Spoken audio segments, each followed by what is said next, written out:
Në vigjilje të përkutimit të dëshmorëve të Atë-Dheut, Bashkia e Vlorës, Qendra e Kulturës, në bashkëpunim me organizatën e dëshmorëve të Atë-Dheut, kanë organizuar këtë të hënë një aktivitet kushtuar kësaj dite, por në këtë ceremoni u përkujtua edhe 84 vjetori i vrasjes së Qemal Stafës. Morën pjesë në ceremoni autoritetet vendore, familjar të dëshmorëve si dhe pasardhës të veteranëve. I pranishëm në këtë aktivitet ishte edhe kryetari i Këshillit të Qarkut Ervis Moçka, i cili tha se dita e përkutimit të dëshmorëve të Atë-Dheut është mjaft e rëndësishme, pasi shqiptarët dhe vlonjatët janë një popull që nuk e harrojnë historinë dhe ata të cilët dhanë gjakun për pavarësi dhe liri.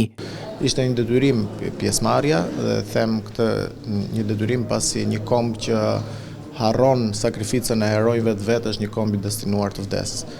Kjo nuk ndodh, por nga ana tjetër përveç se përkujtimi në ceremoni të tilla dhe organizime të tilla është dhe një përgjegjësi për të çuar para sakrificën sublime të tyre, për të ndërtuar një shoqëri sa më të drejtë, barabartë me institucione të forta dhe të qëndrueshme.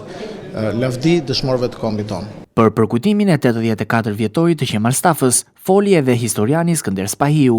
Sot kaluan 84 vite nga vrasja e Qemal Stafës, është dita që është caktuar si dita e dëshmorëve të Atë-Dheut.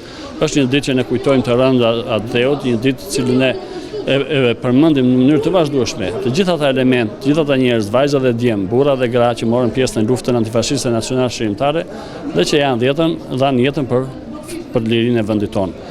Ne së bashku me organizatën e dëshmorëve të Atë-Dheut dhe Bashkia Vlorë organizuan këtë aktivitet në kujtim të kësaj dite, e cila kulmon nesër me vendosjen e kurorave në varëzat e dëshmorëve të Atë-Dheut dhe është një ditë kujtese për të gjithë ata breza që vazhdojnë të ruajnë kujtesën e tyre, të gjithë ata që dhanë jetën për lirinë e vendit. Por nuk mungoi asnjë program i pasur artistik.